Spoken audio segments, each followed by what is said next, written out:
नमस्कार मित्रों, आज की हमारी इस शिक्षा मनोविज्ञान की शिक्षण विधियों की क्लास में आपका पुनः स्वागत है। इससे पहले हमने जो वीडियो अपलोड किया था उसको आप जरूर देखना, क्योंकि शिक्षण विधियां आप किसी भी एग्जाम में बैठिए सभी में आती है। तो शिक्षा मनोविज्ञान की जो शिक्षण विधियां हैं उससे रिलेटेड हम अगला वीडियो बता रहे हैं। आज हम आपको बताने वाले हैं इस वीडियो में प्रयोगात्मक विधि, यानी जो प्रयोगात्मक विधि होती है वो क्या होती है, ठीक है, इसमें क्या विशेष हैं वो और कितने प्रकार से इसको हम मतलब प्रयोग में लेते हैं, इसमें और क्या तथ्य हैं, इसके गुण क्या हैं, दोष क्या है, सारी बात आपको यहाँ पर क्लियर हो जाएगी। चलिए आज का ये वीडियो स्टार्ट करते हैं। तो सबसे पहले आप देखें स्क्रीन पर प्रयोगात्मक विधि की हम बात कर रहे हैं, जिसको हम एक्सपेरिमेंटल मेथड कहते हैं। तो सबसे पहले आपको यहाँ पर याद रखना होगा इसके प्रवर्तक, ठीक है। इसका प्रवर्तक आपसे पूछा जा सकता है, तो प्रवर्तक में आपको मैक्समिलियन और विलियम वुंट और टिचनर, ठीक है, ये नाम आपको ध्यान रखने होंगे। इन्होंने इसका निर्माण किया है 1879 में और जर्मनी के अंदर ये कार्य हुआ है, ठीक है। अब मान लो कि एग्जाम में आपके विलियम वुंट आ गया तो विलियम वुंट आपको करना है, टिचनर आ सकता है तो टिचनर करना है, और ये दोनों दो आ सकते हैं या तीन आ सकते हैं। तो आप जैसे भी इनमें से कोई भी ऑप्शन आए उसके अकॉर्डिंग आपको देखना होगा, ठीक है। लेकिन प्रवर्तक में आपको तीनों का नाम ध्यान रखना होगा। अब आगे देखते हैं कि भाई ये विधि का मतलब क्या है, इसका प्रयोग किस तरह से किया जाता है और इससे क्या होता है, ठीक है। इसमें एक्सपेरिमेंट किया जाता है, तो इसको मैंने एक ही लाइन में लिखा है यहाँ पर कि पूर्व निर्धारित दशाओं में मानव व्यवहार का जो अध्ययन होता है उसी को प्रयोगात्मक विधि कहते हैं, उसी को हम प्रयोग कहते हैं, ऐसे आप समझ सकते हैं, ठीक है। इसका जो अर्थ है उस अर्थ को मैं स्पष्ट करने के लिए बता रहा हूं आपको कि प्रयोगात्मक विधि एक प्रकार की आपकी नियंत्रित निरीक्षण विधि होती है, कंट्रोल्ड ऑब्जर्वेशन की विधि होती है, ठीक है। इसमें आपको कंट्रोल्ड रहता है सारा कुछ, क्या रहता है आपकी, ये नियंत्रित विधि होती है। कैसी होती है? नियंत्रित, ठीक है। तो इसके अंदर इस विधि में प्रयोगकर्ता जो होता है वह स्वयं अपने द्वारा निर्धारित की हुई परिस्थितियों या वातावरण में किसी व्यक्ति के व्यवहार का अध्ययन करता है। अर्थात यहां पर इसका मतलब हो जाता है कि यहां पर जो प्रयोग करने वाला होगा प्रयोगकर्ता, वो पहले से कुछ परिस्थिति फिक्स करता है, यानी कि पहले से ही उसमें पूर्व निर्धारित परिस्थितियां होती हैं। उन्हीं परिस्थितियों में या उस वातावरण में किसी व्यक्ति के व्यवहार का अध्ययन उसमें किया जाता है, या फिर हम यूं कह सकते हैं कि किसी समस्या के संबंध में तथ्य एकत्रित करता है। मनोवैज्ञानिकों ने इस विधि का प्रयोग न केवल मानवों पर किया है, बल्कि उन्होंने चूहों, बिल्लियों, ठीक है, आदि पशुओं के व्यवहार का भी अध्ययन उन्होंने किया है, ठीक है। तो इस तरह से इसका जो प्रयोग है वो काफी व्यापक क्षेत्र में इसका प्रयोग माना जाता है। अब देखो इसमें और स्पष्ट रूप से यहां पर मैंने आपको बताया है, तो इसको एक बार यहां से देखते हैं। लिखा है कि इस विधि में वैज्ञानिक उपागमों का सबसे पहले प्रयोग किया गया और मनोविज्ञान की प्रथम प्रयोगशाला की स्थापना की गई। ये बात तो आपको पता होगी कि मनोविज्ञान की प्रथम जो प्रयोगशाला 1879 में खोली गई है, ठीक है, लिप्जिंग नामक स्थान पर खोली गई है, कार्ल मार्क्स विश्वविद्यालय में, ठीक। किसने? विलियम वुंट ने स्थापित करी है। तो इस विधि के अंदर वैज्ञानिक उपागमों का, यानी जो आपके वैज्ञानिक अप्रोचेज हैं, वैज्ञानिक उपागमों का सबसे पहले प्रयोग किया गया, और मनोविज्ञान की जो पहली प्रयोगशाला खोली गई है वो इसी के तहत में खोली गई है। ये भी तथ्य आपको यहां ध्यान में रखना होगा। अब देखो आगे इसमें बता रहे हैं कि इस विधि में प्रयोग करके व्यक्ति के व्यवहार का अध्ययन किया जाता है तथा प्रयोग करके उसमें सुधार करने का प्रयास भी किया जाता है। अर्थात यह विधि निदानात्मक व उपचारात्मक विधि है। देखिए, निदानात्मक भी है और उपचारात्मक भी है, दोनों के इसमें गुण समाहित हैं। अब देखो निदानात्मक का तात्पर्य क्या है? निदानात्मक का तात्पर्य होता है किसी समस्या का पता लगाना, ठीक है, यानी कि बच्चे में क्या प्रॉब्लम है, बच्चे की क्या समस्या है, ठीक है, उसका पता लगाना निदान होता है, और उसका इलाज करना, उसको दूर करना, दूर करने का प्रयास करना, ठीक है, उसको ठीक करना, ये उपचारात्मक है। ये क्या है? उपचारात्मक के अंतर्गत आता है। ऐसे तो दोनों ही बातें यहां पर समाहित हो रही है, निदान और आपका उपचार। आगे इसी में लिखे हैं, देखिए यहां पर, इस विधि में शिक्षण प्रक्रिया का केंद्र बिंदु अध्यापक को माना गया है, क्योंकि अध्यापक चाहे तो विद्यार्थी पर प्रयोग करके उसके व्यवहार में परिवर्तन ला सकता है। ये बात आपको यहां पर ध्यान रखनी होगी अच्छे से। इसमें आपसे प्रश्न पूछा जा सकता है कि प्रयोगात्मक विधि में केंद्र बिंदु किसे माना जाता है। तो यहां पर आपको बताना होगा कि प्रयोगात्मक विधि के अंदर केंद्र बिंदु शिक्षक को माना जाता है। ठीक है, जैसे कि हमारी ये प्रयोगात्मक विधि है, इसमें जो केंद्र बिंदु होगा वो कौन होगा भाई? शिक्षक होगा। कौन होगा? शिक्षक। क्योंकि शिक्षक जो है वो चाहे तो विद्यार्थी पर प्रयोग करके उसके व्यवहार में, अपेक्षित व्यवहार में परिवर्तन वो कर सकता है। ऐसे आगे लिख रहे हैं इसमें, देखिए और अच्छे से स्पष्ट करते हुए हमने आगे यहां पर लिखा है। कह रहे हैं कि मनोवैज्ञानिकों ने इस विधि का प्रयोग करके न केवल बालकों और व्यक्तियों के व्यवहार का, वर्ण चूहों, बिल्लियों आदि पशुओं के व्यवहार का भी अध्ययन किया है। यानी कि मैंने आपको स्टार्टिंग में भी बताया कि जो हमारे मनोवैज्ञानिक हैं उन्होंने इस विधि का प्रयोग करके न केवल बालकों या व्यक्तियों के व्यवहार का ही अध्ययन किया है, अपितु उन्होंने जानवरों के व्यवहार का भी अध्ययन किया। जैसे कि चूहों पर भी प्रयोग किया है, बिल्ली आदि पर भी प्रयोग किया है। ठीक है, ऐसे करके उनके व्यवहार का भी अध्ययन किया है। अब उनके व्यवहार का अध्ययन करके उसको इम्प्लीकेट किया गया है बालक के व्यवहार के आधार पर, यानी बालक के व्यवहार पर उसको बताने का प्रयास किया गया है। फिर शिक्षा में उसको उसी प्रकार से बताया गया है कि जिस प्रकार से बिल्ली, चूहा, कबूतर इत्यादि ये जो जानवर हैं ये सीख सकते हैं, तो फिर बालक क्यों नहीं सीख सकता इस तरीका से, ऐसा यहां पर बताया जाता है। ठीक है, आगे लिख रहे हैं कि इस विधि का मुख्य उद्देश्य समस्याओं व चरों के मध्य संबंधों का पता लगाना है। बात समझ गए? इस विधि का जो मुख्य उद्देश्य है, मान लो प्रश्न आता है कि प्रयोगात्मक विधि का मुख्य उद्देश्य है तो समस्याओं व चरों के मध्य संबंधों का पता लगाना, यानी कि हमारी जो समस्याएं हैं और जो हमारे वेरिएबल यानी चर हैं उनके बीच में क्या रिलेशन है, उनके बीच में आपस में क्या रिलेशन है। ठीक है, इसका पता लगाना ये इसका मुख्य उद्देश्य माना जाता है। समझ गए बात को? आगे देखिए, अब आगे जो फैक्ट मैं आपको बताने वाला हूं वो बहुत ही महत्वपूर्ण फैक्ट है, एग्जाम की दृष्टि से बहुत ही महत्वपूर्ण फैक्ट है। अच्छे से क्लियर समझना है अच्छे से। देखिए, इस विधि में शिक्षण प्रक्रिया से संबंधित कुल 3 चर बताए गए हैं। कितने चर हैं? 3 चरों की बात यहां पर की गई है। देखिए, सबसे पहला इसमें है स्वतंत्र चर। ठीक है, अब स्वतंत्र चर क्या है साथ में ही जान लेते हैं। स्वतंत्र चर का मतलब जो स्वतंत्र रूप से रहता हो, यानी कि ऐसा चर जो शिक्षण की प्रक्रिया में पूर्ण रूप से स्वतंत्र होता है, यानी कि जो हमारी शिक्षण प्रक्रिया होती है उस शिक्षण की प्रक्रिया के अंतर्गत जो पूर्ण रूप से कैसा रहता है? स्वतंत्र होता है, फ्री होता है, अर्थात जिसका प्रभाव अन्य चरों पर पड़ता है। ऐसे आप समझ सकते हैं। जैसे मान लो कि कक्षा है और कक्षा के अंदर आपको पता है कि किसका प्रभाव अन्य लोगों पर पड़ता है, बताइए, अन्य चरों पर पड़ता है, तो वो होगा शिक्षक। यानी कि शिक्षक का प्रभाव अन्य लोगों पर पड़ेगा, अन्य बच्चों पर पड़ेगा, अन्य चरों पर पड़ेगा, ऐसे आप कह सकते हैं।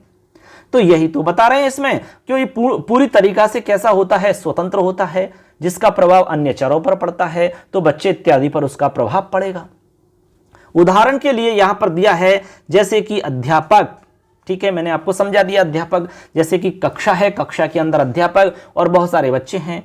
ठीक है, तो बच्चों के ऊपर अध्यापक का प्रभाव रहेगा, यानी कि अध्यापक जो हमारा यहां पर होगा वो स्वतंत्र चर कहलाएगा। हालांकि बच्चे भी चर हैं लेकिन वो स्वतंत्र चर के अंतर्गत नहीं आएंगे। ऐसे ही यहां पर देखो शराबी, अब देखो शराबी है, अब यहां पर शराबी जो है ये भी स्वतंत्र चर के रूप में है। अब स्वतंत्र चर है, अन्य चरों पर इसका प्रभाव पड़ता है। इसके बाद में है सवारी, सवारी भी स्वतंत्र चर है, वही स्वतंत्र है, जरूरी नहीं कि भाई वो इस गाड़ी में बैठेगी, अपने हिसाब से स्वतंत्र रूप से वो काम करेगी, उसका प्रभाव अन्य लोगों पर देखने को मिलेगा, अन्य चरों पर देखने को मिलेगा।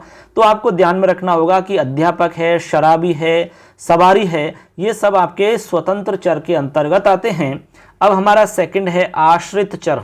अब आप देखना दोनों में अंतर आपको स्पष्ट हो जाएगा। आश्रित चर क्या होता है?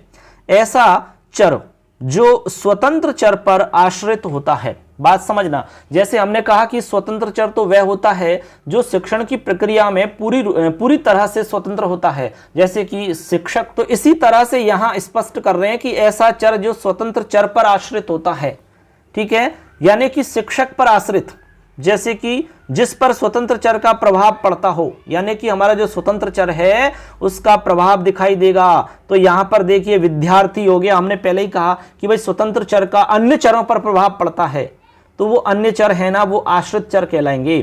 तो यहां पर विद्यार्थी हो जाएगा और जो शिक्षक होगा वो स्वतंत्र चर कहलाएगा। ऐसे ही यहां पर हमने आपको उदाहरण बता रखा है शराब, और इससे पहले बताया था शराबी। तो यहां पर शराब जो है, इस शराब जो है ये आश्रित चर है आपका, क्या है, यानी कि स्वतंत्र चर का प्रभाव पड़ता है इस पर, इस शराब पर। और बस, तो बस पर प्रभाव किसका पड़ेगा? सवारियों का। तो स्वतंत्र चर का प्रभाव पड़ेगा बस पर। ऐसे आपको समझ लेना है, पड़ेगा कि नहीं आप समझ लो खुद ही, ठीक है। ऐसे तो ऐसे करके स्वतंत्र चर आपको स्पष्ट रूप से समझ में आया होगा, आश्रित चर आपको समझ में आया होगा। ऐसे आपका एक होता है मध्यस्थ चर जो दोनों के बीच में रहता है, मध्यस्थ चर। तो देखो इसको कहते हैं नियंत्रित चर। स्वतंत्र और आश्रित चर के मध्य जो चर नियंत्रित होता है मध्यस्थ चर कहलाता है, यानी कि इन दोनों के मध्य में जो रहता है उसको हम मध्यस्थ चर कहेंगे बच्चों। जैसे कि पाठ्यक्रम, अब आपको पता है कि शिक्षक और इधर छात्र, इन दोनों के बीच में जो रहता है वो है पाठ्यक्रम। क्या है? पाठ्यक्रम। इसी को हम मध्यस्थ चर कहेंगे। एक चर तो इधर हो गया, दूसरा चर ये हो गया, अब बीच का जो मध्यस्थ है ये हमारा क्या कहलाएगा? मध्यस्थ चर, बीच वाला चर कहलाएगा, वेरिएबल है ये, ठीक है। ऐसे अब आगे इसमें लिख रहे हैं, देखिए इसके अलावा नशा बताया, दूसरा नशा। अब नशा जो है आपका आश्रित चर और स्वतंत्र चर दोनों के बीच में है नशा। हमने कहा कि स्वतंत्र चर तो आपका शराबी हो जाएगा और आश्रित चर में आपका शराब हो जाएगा। इन दोनों के बीच में है नशा, क्योंकि शराब से नशा उत्पन्न होता है और नशे से फिर अनेक क्रियाएं होती हैं, अनेक गतिविधियां होती हैं। फिर ऐसे आगे इसमें है आपका किराया। अब देखो किराया है आपका, एक तो हमने कहा कि सवारी स्वतंत्र चर, उसके बाद में हमने कहा कि बस, तो बस हो गया आश्रित चर। इन दोनों के बीच में एक बात और है, वो है किराया। समझ रहे हैं? किराया।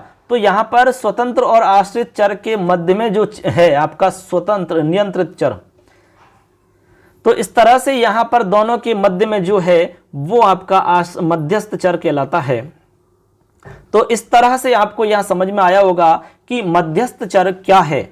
आपको उदाहरण जरूर याद रखने हैं। पाठ्यक्रम मध्यस्थ चर है, नशा मध्यस्थ चर है, किराया मध्यस्थ चर है। हमने तीनों को डिफाइन किया है, आपको समझाया कि भाई इनका मतलब क्या होता है, स्वतंत्र चर क्या होता है, आश्रित चर क्या होता है, मध्यस्थ चर क्या होता है। आपको इनको अच्छे से समझ के ही आगे बढ़ना है, क्योंकि आजकल आपको पता है कि जो प्रश्न आते हैं वो आपकी समझ पर आधारित होते हैं, आपको कितना बोध हुआ है इस पर आधारित होते हैं। आजकल कोई डायरेक्ट उठ के सवाल नहीं आता है, समझ पर आधारित होते हैं। तो कंसेप्ट आपका एकदम क्लियर होना चाहिए, साफ सुथरा, तभी जाकर के हम उनको कर सकते हैं।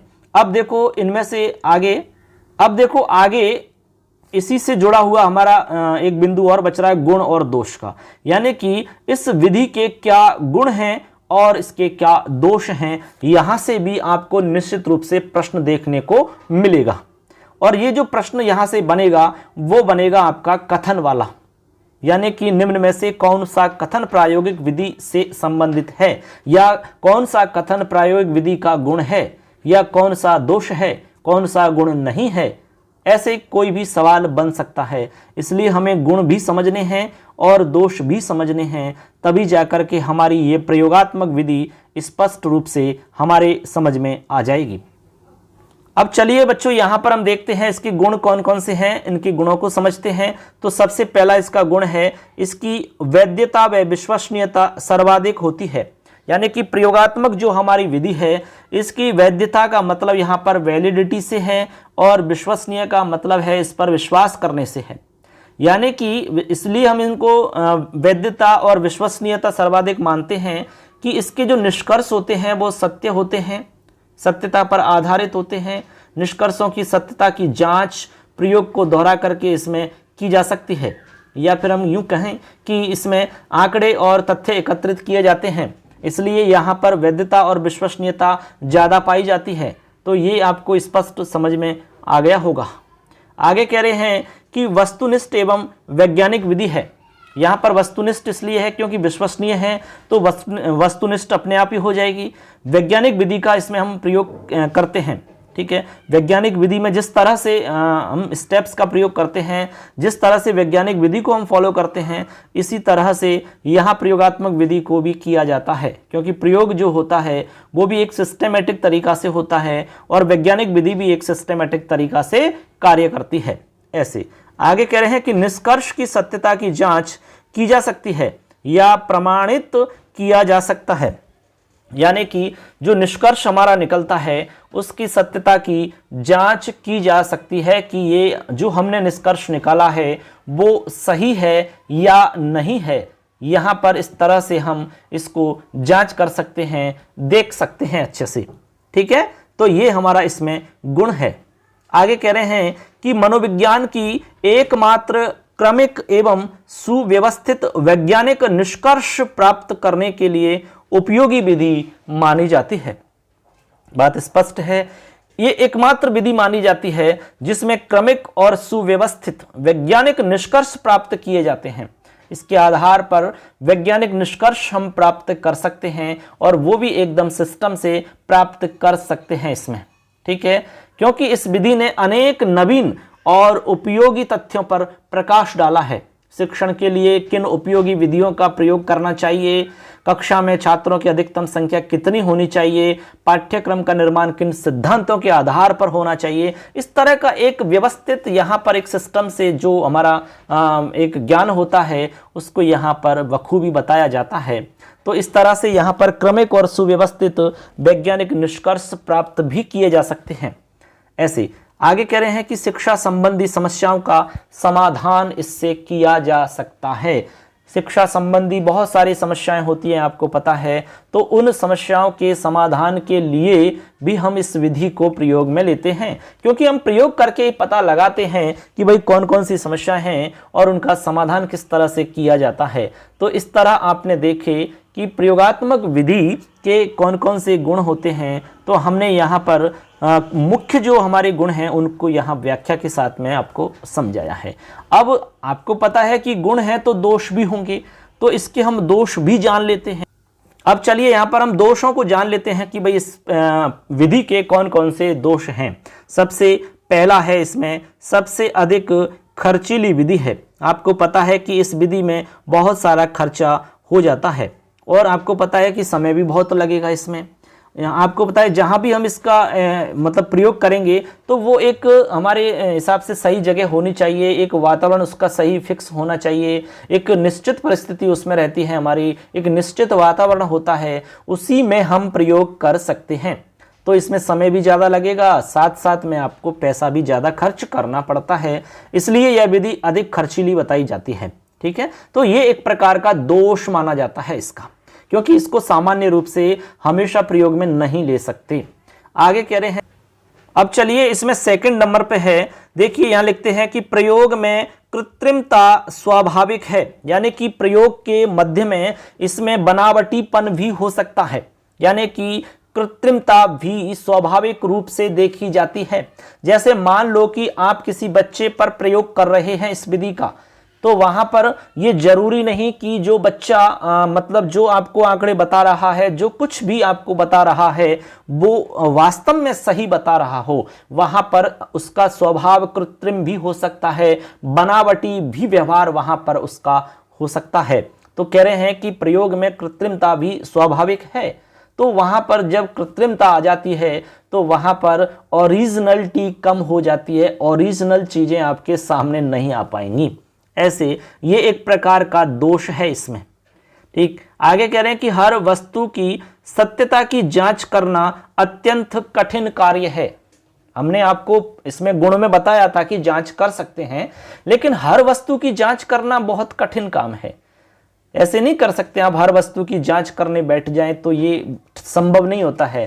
ठीक है, इतना आसान नहीं है कि हर वस्तु की आप जांच कर सकें, तो ये भी दोष में आ जाता है। आगे कह रहे हैं कि इसका प्रयोग नियंत्रित परिस्थितियों में ही किया जा सकता है। ये बात तो स्पष्ट हम पहले ही कर चुके हैं कि इसका जो प्रयोग होगा वो पूर्व निर्धारित की हुई परिस्थितियों या वातावरण में ही हम किसी व्यक्ति के व्यवहार का अध्ययन करेंगे। तो पहले से ही फिक्स रहती हैं हमारी परिस्थितियां, पहले से ही एक फिक्स वातावरण रहता है, उसमें ही इनको हम कर पाते हैं। तो ये भी एक दोष में आ रहा है। कह रहे हैं कि बहुत ही अनुभवी व योग्य व्यक्ति की इस में आवश्यकता होती है, अर्थात इसका जो प्रयोग है वो एक अनुभवी और योग्य व्यक्ति ही इसका प्रयोग कर सकता है। हर कोई व्यक्ति इसका प्रयोग आसानी से नहीं कर सकता है। इसके लिए अनुभवी व्यक्ति होना चाहिए और उसके पास अच्छा ज्ञान भी होना चाहिए, तभी वो कर सकेगा। आगे कह रहे हैं कि प्रयोज्य का मतलब जिस व्यक्ति पर प्रयोग किया जाता है। ठीक है, प्रयोज्य का सहयोग प्राप्त करने में कठिनाई आती है। बहुत बार जो प्रयोज्य होता है, जिस पर हम प्रयोग कर रहे हैं, उसका सहयोग प्राप्त नहीं हो पाता है, तो हम जो उद्देश्य है हमारा, उस उद्देश्य की प्राप्ति करने में समर्थ नहीं हो पाते हैं और हमारे लक्ष्य तक हम नहीं पहुंच पाते हैं। ठीक है, तो यहाँ भी कठिनाइयों का सामना करना होता है, इसीलिए ये भी दोष में आ जाता है। आगे कह रहे हैं कि प्रयोज्य की मानसिक दशा का ज्ञान असंभव है। भाई जो प्रयोज्य है, जिस पर हम प्रयोग करने वाले हैं, उसकी मानसिक दशा का पता नहीं चल सकता, उसकी मानसिक दशा का हमें ज्ञान नहीं हो सकता है। इस तरह से ये सारे के सारे दोष में अंतर्गत आएंगे। तो हमने दोष भी बता दिए हैं और गुण भी बता दिए हैं। अब दोनों में से किसी भी तरह से यदि प्रश्न में आ जाता है तो आपको स्पष्ट रूप से समझ में आना चाहिए, आपको स्पष्टता होनी चाहिए दोष और गुणों में। ठीक, तभी जाकर के इसका हमारा समझाना उचित माना जाएगा। अब देखो, निष्कर्ष रूप में हम यहाँ कह सकते हैं फ्रेंड्स कि अपने दोषों के बावजूद प्रयोगात्मक विधि को सामान्य रूप से अनुसंधान की सर्वोत्तम विधि स्वीकार किया जाता है। देखिए, इस विधि को, प्रयोगात्मक विधि को क्या माना जाता है? अनुसंधान की सर्वोत्तम विधि स्वीकार किया जाता है। चाहे दोष कितने भी हैं, फिर भी ये विधि सर्वोत्तम मानी जाती है। ठीक, आगे कह रहे हैं कि प्रयोगात्मक विधि से बालकों के असामान्य व्यवहार को ज्ञात कर उनको सामान्य बनाने की दिशा में पर्याप्त कार्य किया जा सकता है। बात बिल्कुल सही है, यानी कि इस विधि के माध्यम से बालकों के जो असामान्य व्यवहार है, असामान्य व्यवहार किसी भी रूप में हो सकता है। ठीक, जो सामान्य से हटके जो व्यवहार बालक कर रहे हैं वो असामान्य की स्थिति में चला जाएगा। तो असामान्य व्यवहारों को हम ज्ञात करके, उनका पता लगा करके, उनको जान करके, समझ करके उस व्यवहार को सामान्य व्यवहार की दिशा में परिवर्तित या उसको बदलना, इस ओर प्रयास किया जा सकता है। कैसे भी करके उसको सामान्य व्यवहार उसमें हो, ऐसा हम प्रयास कर सकते हैं। उसमें बदलाव हो, अपेक्षित जैसा हम चाहते हैं, इस तरह से उसमें हम प्रयास कर सकते हैं। आगे कह रहे हैं कि इस विधि के प्रयोग से समायोजन में सहायता मिलती है। बिल्कुल सही बात कही, बहुत ही बढ़िया लाइन है ये। यानी कि इस विधि के प्रयोग से समायोजन में सहायता मिलती है, एडजस्टमेंट में सहायता मिलती है, हम समायोजन कर पाते हैं ऐसा। तो इस तरह से हमने निष्कर्ष के रूप में जाने ये कुछ तथ्य और दोष, इसके अलावा गुण, इसकी प्रवर्तक कौन है, विधि का मतलब क्या है, ये सारी बात हम जान चुके हैं।